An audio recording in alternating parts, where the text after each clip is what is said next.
Hi humans! So today we're going to be reading The Yellow Wallpaper by Charlotte Perkins Gilman. Opie's going to be here with me, but we're going to be reading it together with you. So we'll have some TikToks for you to follow along, but once again we will also put them together in YouTube form so that you can follow along all together if you'd like. Let's get started.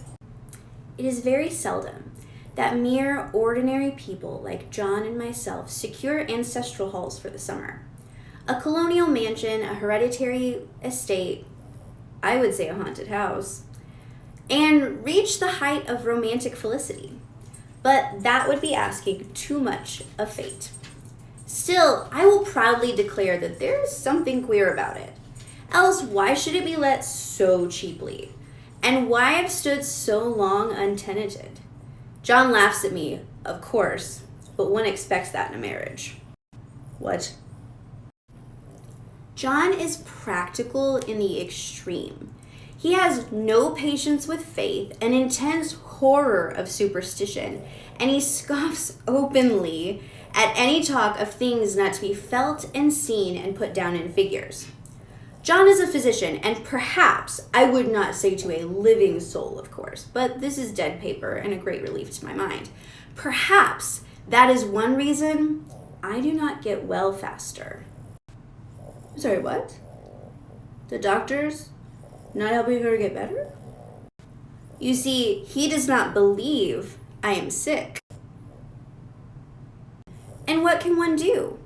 If a physician of high standing and one's own husband assures friends and relatives that there is really nothing the matter with one but temporary nervous depression, a slight hysterical tendency, what is one to do? My brother is also a physician and also of high standing, and he says the same thing. So I take phosphates or phosphites, whichever it is, and tonics and journeys and air and exercise, and am absolutely forbidden to work until I am well again. Personally, I disagree with their ideas. Personally, I believe that congenial work with excitement and change would do me good. But what is one to do? I did write for a while in spite of them, but it does exhaust me a good deal, having to be so sly about it or else meet with heavy opposition.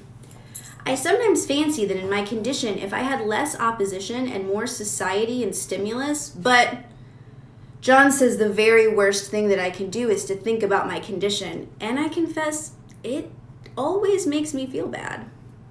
So I will let it alone and talk about the house. The most beautiful place. It is quite alone, standing well back from the road, quite 3 miles from the village. It makes me think of English places that you read about, for there are hedges and walls and gates that lock, and lots of separate little houses for the gardeners and people. There is a delicious garden. I never saw such a garden, large and shady, full of box-bordered paths and lined with long, grape-covered arbors with seats under them. There were greenhouses too, but they are all broken now. There was some legal trouble, I believe. Something about the heirs and co-heirs. Anyhow, the place has been empty for years. That spoils my ghostliness, I'm afraid, but I don't care. There is something strange about the house. I can feel it. I even said so to John one moonlight evening, but he said what I felt was a draft and shut the window. I get unreasonably angry with John sometimes. I'm sure I never used to be so sensitive, but it is due to this nervous... I don't know about you, but nervous, depressive condition or not, I think she has every reason to be mad at him. He laughs at her. But John says if I feel so, I shall neglect proper self-control. So I take pains to control myself, before him at least, and that makes me very tired. I don't like our room a bit. I wanted one downstairs that opened on the piazza and had roses all over the window and such pretty old-fashioned chintz hangings, but John would not hear of it. He said there was only one window and not room for 2 beds and no near room for him if he took another. He is very careful and loving and hardly lets me stir without special direction. I have a scheduled prescription for each hour in the day. He takes all care from me, and so I feel basely ungrateful not to value it more. He said we came here solely on my account, that I was to have perfect rest and all the air I could get, "Your exercise depends on your strength, my dear," said he, "and your food somewhat on your appetite, but air you can absorb all the time." So we took the nursery at the top of the house. It was a big, airy room, the whole floor nearly, with windows that look all ways and air and sunshine galore. It was a nursery first, and then playroom and gymnasium. I should judge, for the windows are barred for little children, and there are rings and things in the walls. What? The paint and paper look as if a boys' school had used it. It's stripped off, the paper, in great patches, all around the head of my bed, about as far as I can reach, and in a great place on the other side of the room, low down. I never saw a worse paper in my life. One of those sprawling, flamboyant patterns committing every artistic sin. It's dull enough to confuse the eye and following, pronounced enough to constantly irritate and provoke study. And when you follow the lame, uncertain curves for a little distance, they suddenly commit suicide, plunge off at outrageous angles, destroy themselves in unheard of contradictions. The color is repellent, almost revolting, a smoldering, unclean yellow, strangely faded by the slow-turning sunlight. It is a dull yet lurid orange in some places, a sickly sulfur tint in others. No wonder the children hated it. I should hate it myself if I had to live in this room long. There comes John, and I must put this away. He hates to have me write a word. So now some time has passed. We have been here 2 weeks, and I haven't felt like writing before since that first day. I'm sitting by the window now, up in this atrocious nursery, and there is nothing to hinder my writing as much as I please, save lack of strength. John is away all day, and even some nights when his cases are serious. I'm glad my case is not serious, but these nervous troubles are dreadfully depressing. John does not know how much I really suffer. He knows there's no reason to suffer, and that satisfies him. Of course, it is only nervousness. It does weigh on me so not to do my duty in any way. I am meant to be such a help to John, such a real rest and comfort, and here I am, a comparative burden already. Nobody would believe what an effort it is to do what little I am able, to dress and entertain and order things. It is fortunate Mary is so good with the baby, such a dear baby. What baby? And yet I cannot be with him. It makes me so nervous. I suppose John never was nervous in his life. He laughs at me so about this wallpaper. At first, he meant to repaper the room, but afterwards he said I was letting it get the better of me and that nothing was worse for a nervous patient than to give way to such fancies. Sounds like John just doesn't want to re-wallpaper.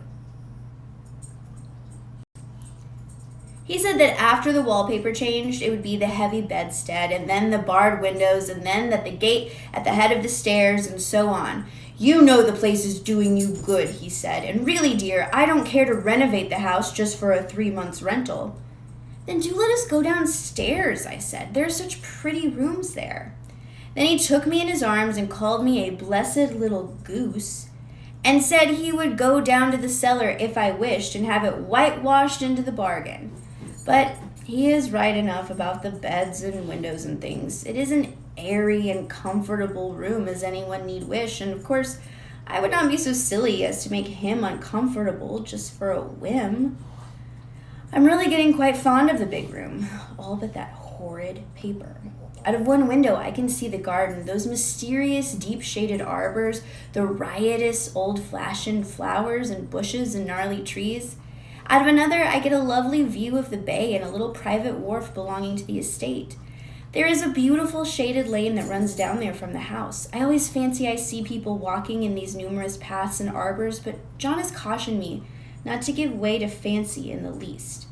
He says that with my imaginative power and habit of story-making, a nervous weakness like mine is sure to lead all manner of excited fancies, and that I ought to use my will and good sense to check the tendency. So I try. I think sometimes, if I were only well enough to write a little, it would relieve the press of ideas and rest me. But I find I get pretty tired when I try. It is so discouraging. not to have any advice and companionship about my work.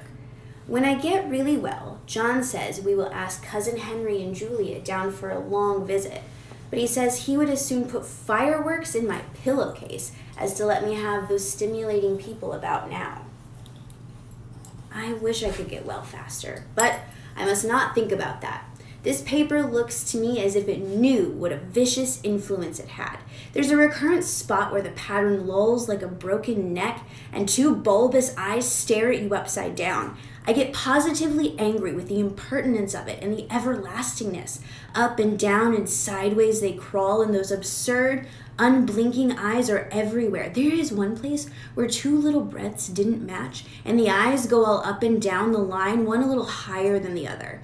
I never saw so much expression in an inanimate thing before, and we all know how much expression they have. I used to lie awake as a child and get more entertainment and terror out of blank walls and plain furniture than most children could find joy in a toy store. I remember what a kindly wink the knobs of our big old bureau used to have, and there was one chair that always seemed like a strong friend. I used to feel that way. If any of the other things looked too fierce, I could always hop into that chair and be safe. The furniture in this room is no worse than inharmonious, however, for we had to bring it all from downstairs. I suppose when this was used as a playroom, they had to take the nursery things out. No wonder. I never saw such ravages as the children have made here. The wallpaper, as I said before, is torn off in spots, and it sticketh closer than a brother. They must have had perseverance as well as hatred. Then the floor is scratched and gouged and splintered. The plaster itself is dug out here and there. And this great heavy bed, which is all we found in the room, looks as if it had been through the wars. But I don't mind it a bit. Only the paper. There comes John's sister. Such a dear girl as she is, and so careful of me, I must not let her find me writing. She is a perfect and enthusiastic bookkeeper and hopes for no better profession. I verily believe she thinks it is the writing which made me sick. But I can write when she is out and see her a long way off from these windows. There is one that commands the road, a lovely shaded winding road, and one that just looks out over the country, a lovely country too, full of great elms and velvet meadows. This wallpaper has a kind of sub-pattern in a different shade, a particularly irritating one, for you can only see it in certain lights and not clearly then.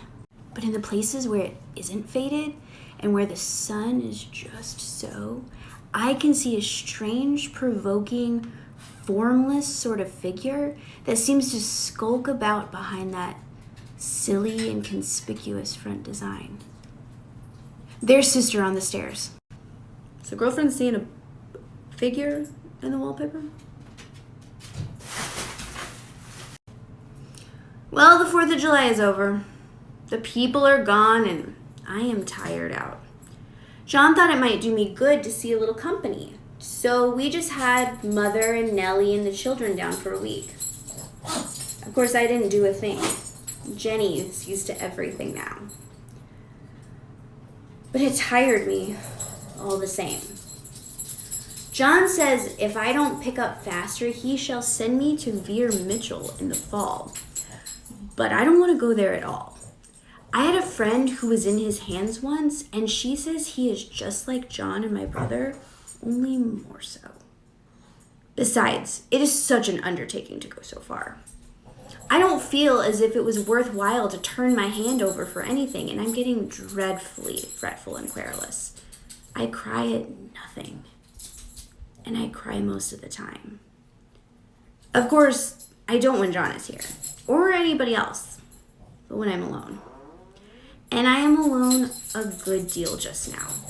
John is kept in town very often by serious cases, and Jenny is good and lets me alone when I want her to. So I walk a little in the garden or down that lovely lane, sit up on the porch under the roses, and lie down here a good deal. I'm getting really fond of the room, in spite of the wallpaper. Perhaps because of the wallpaper? It dwells in my mind so. I lie here on this great immovable bed. It is nailed down, I believe, and follow that pattern about by the hour. It is as good as gymnastics, I assure you. I start, we'll say, at the bottom, down in the corner over there where it has not been touched, and I determine for the 1,000th time that I will follow that pointless pattern to some sort of conclusion.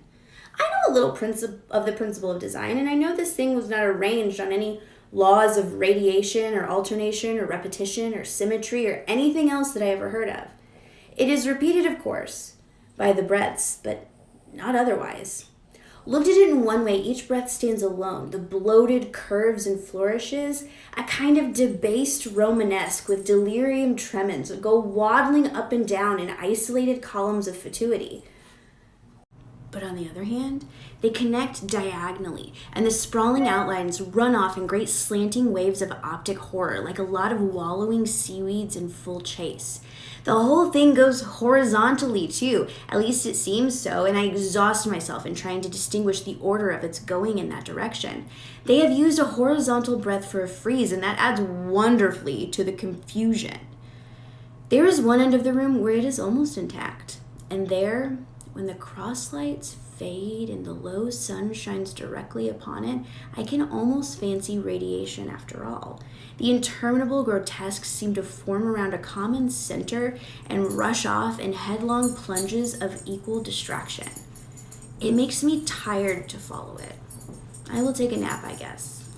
I don't know why I should write this. I don't want to. I don't feel able. And I know John would think it absurd, but I must say what I feel and think in some way. It is such a relief. Half the time now, I'm awfully lazy and lie down ever so much. Does that sound like anything we've heard of before? John says I mustn't lose my strength and has me take cod liver oil and lots of tonics and things, to say nothing of ale and wine and rare meat. Dear John, he loves me very dearly and hates to have me sick. I tried to have a real earnest, reasonable talk with him the other day and tell him how I wish he would let me go and make a visit to Cousin Henry and Julia. But he said I wasn't able to go, nor able to stand it after I got there, and I did not make out a very good case for myself because I was crying before I'd finished. It is getting to be a great effort for me to think straight. Just this nervous weakness, I suppose. And dear John grabbed me up in his arms and just carried me upstairs and laid me on the bed and sat by me and read to me till it tired my head. He said I was his darling and his comfort and all he had, and that I must take care of myself for his sake and keep well. He says no one but myself can help me out of it, that I must use my will and self-control and not let any silly fancies run away with me. There's one comfort. The baby is well and happy and does not have to occupy this nursery with the horrid wallpaper. If we had not used it, that blessed child would have. What a fortunate escape. Why, I wouldn't have a child of mine, an impressionable little thing, live in such a room for worlds. I never thought of it before, but it is lucky that John kept me here after all. I can stand it so much easier than a baby, you see. Of course, I never mention it to them anymore. I'm too wise, but I keep watch of it all the same. There are things in that paper that nobody knows but me, or ever will. Behind that outside pattern, the dim shapes get clearer every day. It is always the same shape, only very numerous. And it is like a woman stooping down and creeping about behind that pattern. I don't like it a bit. I wish John would take me away from here. It is so hard to talk with John about my case because he's so wise and because he loves me so. But I tried it last night. It was moonlight. The moon shines in all around just as the sun does. I hate to see it sometimes. It creeps so slowly and always comes in by one window or another. John was asleep, and I hated to waken him, so I kept still and watched the moonlight on that undulating wallpaper till I felt creepy. The faint figure behind seemed to shake the pattern, just as if she wanted to get out. I got up softly and went to feel and see if the paper did move, And when I came back, John was awake. "What is it, little girl?" he said. I mean, she's a grown lady. "Our lease will be up in 3 weeks, and I can't see how to leave before. The repairs are not done at home, and I cannot possibly leave town just now. Of course, if you were in any danger, I could and would. But you really are better, dear, whether you can see it or not. I am a doctor, dear, and I know. You are gaining flesh and color. Your appetite is better. I feel really so much easier about you." "I don't weigh a bit more," said I, "nor as much, and my appetite may be better in the evening when you are here, but it is worse in the morning when you're away." "Bless her little heart," said he with a big hug. "She shall be as sick as she pleases. But now let's improve the shining hours by going to sleep and talk about it in the morning." "And you won't go away?" I asked gloomily. "Why, how can I, dear? It is only 3 weeks more, and then we will take a nice little trip for a few days while Jenny is getting the house ready. Really, dear, you are better."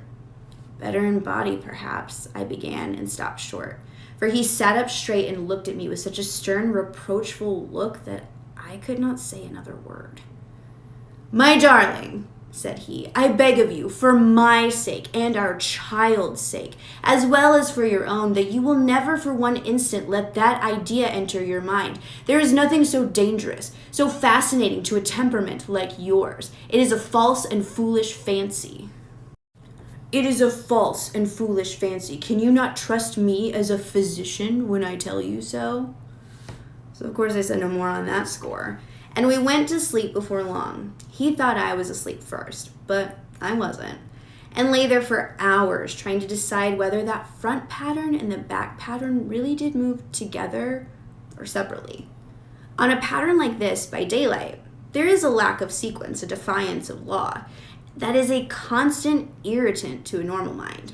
The color is hideous enough and unreliable enough and infuriating enough, but the pattern is torturing. You think you've mastered it, but just as you get well underway in following, it turns a back somersault and there you are. It slaps you in the face, knocks you down, and tramples upon you. It's like a bad dream. The outside pattern is a florid arabesque reminding one of a fungus. If you can imagine a toadstool in joints, an interminable string of toadstools budding and sprouting in endless convolutions, why, it's something like that. That is, sometimes. There is one marked peculiarity about this paper, a thing nobody seems to notice but myself, and that is that it changes as the light changes. When the sun shoots in through the east window, I always watch for that first long straight ray. It changes so quickly that I never can quite believe it. That is why I watch it, always. By moonlight, the moon shines in all night when there is a moon. I wouldn't know it was the same paper. At night, any kind of light in twilight, candlelight, lamplight, and worst of all by moonlight, it becomes bars. The outside pattern, I mean, and the woman behind it is as plain as can be. I didn't realize for quite a long time what the thing was that showed behind that dim sub-pattern, but now I am quite sure. It is a woman. By daylight, she's subdued, quiet. I fancy it is the pattern that keeps her so still. It is so puzzling. It keeps me quiet by the hour. I lie down ever so much now. John says it is good for me and to sleep all I can. Indeed, he started the habit of making me lie down for an hour after each meal. It is a very bad habit, I am convinced, for, you see, I don't sleep. And that cultivates deceit, for I don't tell them I'm awake. Oh, no. The fact is, I'm getting a little afraid of John. He seems very queer sometimes, and even Jenny has an inexplicable look. It strikes me occasionally, just as a scientific hypothesis, that perhaps it is the paper. I've watched John when he didn't know I was looking and come into the room suddenly on the most innocent excuses, and I've caught him several times looking at the paper. And Jenny, too. I caught Jenny with her hand on it once. She didn't know I was in the room, and when I asked her in a very quiet quiet voice with the most restrained manner possible what she was doing with that paper. She turned around as if she had been caught stealing and looked quite angry, asked me why I should frighten her so. Then she said that the paper stained everything it touched, that she had found yellow smooches on all my clothes and John's, and she wished we would be more careful. Did not that sound innocent? But I know she was studying that pattern, and I am determined that nobody shall find it out but myself. Life is very much more exciting now than it used to be. You see, I have something more to expect, to look forward to watch. I really do eat better, and am more quiet than I was. John is so pleased to see me improve. He laughed a little the other day and said I seemed to be flourishing in spite of my wallpaper. I turned it off with a laugh. I had no intention of telling him it was because of the wallpaper. He would make fun of me. He might even want to take me away. I don't want to leave now until I found it out. There's a week more, and I think that'll be enough. I'm feeling ever so much better. I don't sleep much at night, for it is so interesting to watch developments, but I sleep a good deal in the daytime. In the daytime, it is tiresome and perplexing. There are always new shoots on the fungus and new shades of yellow all over it. I cannot keep count of them, though I have tried conscientiously. It is the strangest yellow, that wallpaper. It makes me think of all the yellow things I ever saw. Not beautiful ones like buttercups, but old, foul, bad yellow things. But there is something else about that paper, the smell. I noticed it the moment we came into the room, but with so much air and sun, it was not bad. Now, we've had a week of fog and rain, and whether the windows are open or not, the smell is here. It creeps all over the house. I find it hovering in the dining room, skulking in the parlor, hiding in the hall, lying in wait for me on the stairs. It gets into my hair. Even when I go to ride, if I turn my head suddenly and surprise it, there's that smell. Such a peculiar odor, too. I've spent hours in trying to analyze it to find what it smelled like. It is not bad at first, and very gentle, but quite the subtlest, most enduring odor I ever met. In this damp weather, it is awful. I wake up in the night and find it hanging over me. It used to disturb me at first. I thought seriously of burning the house to reach the smell. But now I am used to it. The only thing I can think of is that it is like the color of the paper, a yellow smell. There's a very funny mark on this wall, low down near the mopboard. A streak that runs around the room. It goes behind every piece of furniture except the bed. A low, straight, even smooch as if it had been rubbed over and over. I wonder how it was done and who did it and what they did it for. Round and round and round, round and round and round. Makes me dizzy. I really have discovered something at last. Through watching so much at night when it changes though, I finally found out. The front pattern does move. And no wonder, the woman behind shakes it. Sometimes I think there are a great many women behind and sometimes only one, and she crawls around fast. And her crawling shakes it all over. Then in the very bright spots, she keeps still. And in the very shady spots, she just takes hold of the bars and shakes them hard. And she is trying all the time, trying to climb through. But nobody could climb through that pattern. It strangles so. I think that is why it has so many heads. They get through, and then the pattern strangles them off and turns them upside down and makes their eyes white. If those heads were covered or taken off, it would not be half so bad. I think the woman gets out in the daytime. And I'll tell you why, privately. I've seen her. I can see her out of every one of my windows. It is the same woman, I know, for she's always creeping, and most women do not creep by daylight. I see her on that long road under the trees, creeping along, and when a carriage comes, she hides under the blackberry vines. I don't blame her a bit. It must be very humiliating to be caught creeping by daylight. I always lock the door when I creep by daylight. I can't do it at night, for John would suspect something at once. And John is so queer now that I don't want to irritate him. I wish he would take another room. Besides, I don't want anybody to get that woman out at night but myself. I often wonder if I could see her out of all the windows at once. But turn as fast as I can only see her out of one at a time. And though I always see her, she may be able to creep faster than I can turn. I've watched her sometimes away off in the open country, creeping as fast as a cloud shadow in a high wind. If only that top pattern could be gotten off from the under one. I mean, to try it, little by little. I found out another funny thing, but I shan't tell it at this time. It is not due to trust people too much. There are only 2 more days to get this paper off, and I believe John is beginning to notice I don't like the look in his eyes. And I heard him ask Jenny a lot of professional questions about me. She had a very good report to give. She said I slept a good deal in the daytime. John knows I don't sleep very well at night, for all I'm so quiet. He asked me all sorts of questions, too, and pretended to be very loving and kind as if I couldn't see right through him. Still, I don't wonder he acts so, sleeping under this paper for 3 months. It only interests me, but I feel sure John and Jenny are secretly affected by it. Hurrah! This is the last day! But it is enough. John is to stay in town overnight and won't be out until this evening. Jenny wanted to sleep with me, the sly little thing, but I told her I should undoubtedly rest better for a night all alone. That was clever, for really I wasn't alone a bit. As soon as it was moonlight and that poor thing began to crawl and shake the pattern, I got up and ran to help her. I pulled and she shook, and I shook and she pulled, and before morning, we had peeled off yards of that paper. A strip about as high as my head and half around the room.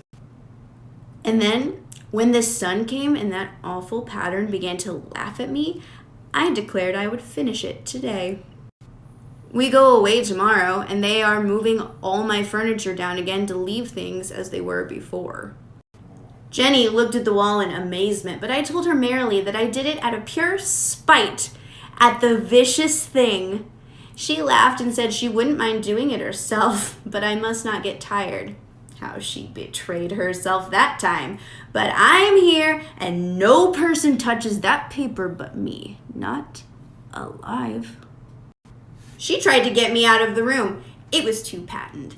But I said it was so quiet and empty and clean now that I believed I would lie down again and sleep all I could, and not to wake me even for dinner. I would call when I woke. So now she's gone. And the servants are gone, and the things are gone, and there's nothing left but that great bedstead nailed down with the canvas mattress we found on it.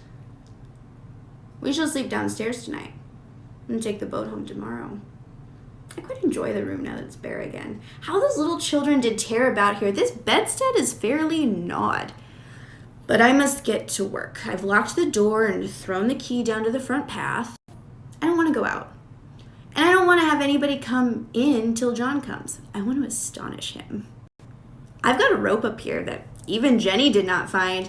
If that woman does get out and tries to get away, I can tie her. But I forgot, I could not reach far without anything to stand on. This bed will not move. I tried to lift and push it until I was lame, and then I got so angry I bit off a little piece of one corner. It did hurt my teeth. Then I peeled off all the paper I could reach standing on the floor. It sticks horribly, and the pattern just enjoys it. All those strangled heads and bulbous eyes and waddling fungus growths just shriek with derision. I'm getting angry enough to do something desperate. To jump out of the window would be an admirable exercise, but the bars are too strong to even try. Besides, I won't do it. Of course not. I know well enough that a step like that is improper and might be misconstrued. I don't like to look out of the windows even. There's so many of those creeping women, and they creep so fast. I wonder if they all come out of that wallpaper as I did. But I am securely fastened now by my well-hidden rope. You don't get me out in the road there. Me? Me? Uh-oh. I suppose I shall have to get back behind the pattern when it comes at night, and that is hard. It is so pleasant to be out in this great room and creep around as I please. I don't want to go outside. I won't, even if Jenny asks me to. For outside, you have to creep on the ground and everything is green instead of yellow. But here, I can creep smoothly on the floor and my shoulder just fits in that long smooch around the wall so I cannot lose my way. Why, there's John at the door. It's no use, young man, you can't open it. How he does call and pound now he's crying for an axe. It would be a shame to break down that beautiful door. John, dear, said I in the gentlest voice, the key is down by the front steps under a plantain leaf. That silenced him for a few moments. Then he said, very quietly indeed, open the door, my darling. I can't, said I. The key is down by the front door under a plantain leaf. And then he said it again several times, very gently and slowly, and said it so often that he had to go and see. And he got it, of course. And he came in, and he stopped short by the door. What's the matter? He cried. For God's sake, what are you doing? I kept on creeping, just the same, but I looked at him over my shoulder. I've got out at last, said I. In spite of you and Jane, I've pulled off most of the papers, so you can't put me back.